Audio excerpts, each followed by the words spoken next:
I grew up in Nebraska and got married at a young age, just out of lust more than anything, to be truthful. And that's when I first started drinking. Quickly, alcohol wasn't enough, and I started using other drugs. I wasn't just the average guy on the street drinking and using drugs. I was out of control. Running from myself constantly in these moments. Ended up in Tiverton, Rhode Island. Woke up the next morning and I'm not really sure if I'm dreaming or if I'm dead, because I'm floating out of my body, and I had this really clear thought, and now I really believe God was talking to me in that moment, telling me that this is what your life has become. This is what your family sees. And that's what has brought me to the point of having this miraculous things that have happened here at the center in Providence.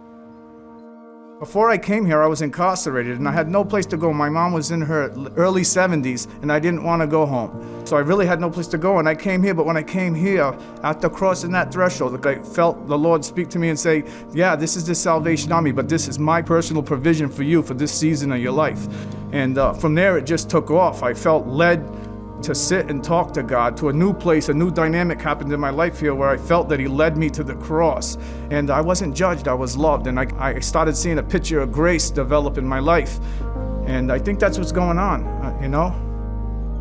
I mean, that's what we do here. It's what we do here. We try to see in people what they don't see in themselves, what nobody ever saw in them before, and that is to see them with the eyes of Jesus, to see what does God see when He's looking at this person, and they get that. They pick up on that. They're like, this is a great place. I'm being loved, and then they start to transition as they get more and more of that, and we see the restoration of family, restoration of many things, and really taking them from just as raw as they can be to being pretty polished as a human being. So phase 1, really tight, lots of rules, lots of supervision for 3 weeks. After that, each phase, they get more and more privileges and more responsibility, and they're held more and more accountable. So that we're hoping by the time they graduate that they're healthy, spiritually, physically, mentally, that they're doing well, that they can go out and be in a tough environment and actually be contagiously well. I came and I walked in here and I really didn't know what to think.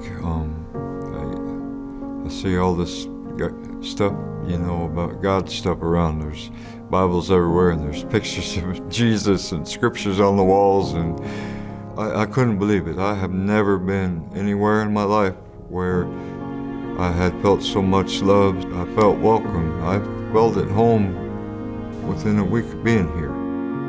Just remember coming in and, like I said, I had no place to go, but I felt that this is where I was supposed to be. And the Word of God that was already inside of my heart started coming alive. That's one of the beautiful things about the cross for me, is the blood of the cross that brings me before God doesn't judge me. He loves me, but it's also the power of God to change and transform my life. He's not looking at my sins. And God, in my heart, I feel like He speaks to me and He tells me, don't look at your past, look at me and move forward. I went in with the major one day. I said, please, I don't make me get a sponsor or be involved with AA. And I asked to be involved with the Corps, and I just got involved a little bit there after the Sunday service. They were passing out meals, and I just got involved with that. These guys who came into the program and found salvation, really met with Jesus and developed that, not just through what we were doing here, but with Envoy Kip coming over to do Bible study, and so they're getting more and more, and then the soldier class, and they just, like he said, zealous is an understatement. We can break down so many walls, barriers, just by loving people, and I see that here. And for Mike and Stephen, that worked. 2 people coming from different, situations, but the love of God administered through people who care, that hit their hearts, and they responded to that. Kip has a gift from God to communicate with people, to kind of meet people where they're at, much in the same way that the Lord does, I believe. And he wants what's going on at the Corps to be what's going on at the ARC, and he wants what's going on at the ARC to be what's going on at the Corps, and he doesn't want it territorial. He doesn't want any separation. He wants it to be one. The integrated mission with any Corps and ARC is just an extension of the ministry that you're already doing. The part that often we don't talk about is how the Corps people, especially, retired officers, folks that have been around for a while, benefit from, the interaction with our men and women at the ARC. So it means just going forward, thinking about how can we help one another. It's going back and forth. So Kip, where the Corps is located in his relationship with homeless people, he's serving them, but he's also, hey, do you want a program? Do you need a program? In sending them our way, and then we're kind of processing them into their salvation and sending them back to the Corps to do the same thing again, to reach out to more people. So it feeds in both directions. It's amazing, and great things are happening. We're having soldier classes, and people are being led to Christ. Kip and his wife come here and do a Bible study for the men and the women. They take the men and the women to the Bible study, whoever wants to go, on Monday night. Women's breakfast on Saturday mornings, and it's not just available, people are going, and that's the greatest thing, is people want to go, people want to be involved, the people in the program, and the people at the Corps are fired up when we go to church on Sunday, and they want to be involved, and there's just so much love and so much joy. The reception from the folks that are in our program here at the ARC, the reception that they get when they go to the Corps, it makes them want to go back to the Corps. We're one Army, and we are serving the same population, the same goals. Our desperation is for the salvation of people who are in the worst shape possible.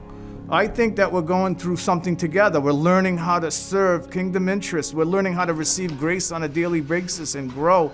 Sometimes grace doesn't look like what it should be to the individual, but this is grace. When you've been taken out of a pit, when you've been taken out of a dark place, out of your addiction, out of your homelessness, your confusion, your depression, and you're brought here, you're being nurtured by God. We want what we do to be recognized as a viable community of Christians who are doing God's work, and our soldiers and even beneficiaries here are really putting us on the map, as that, which I know would make William Booth smile.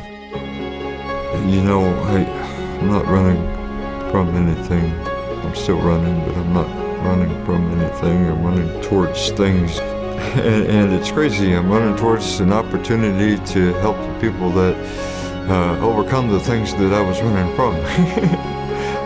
It's God moving mountains and putting our leaders in positions that work to make God's vision, God's will, and all of this work. They'll get it done, and He's doing amazing things in Providence, and I'm just so grateful to be part of the process.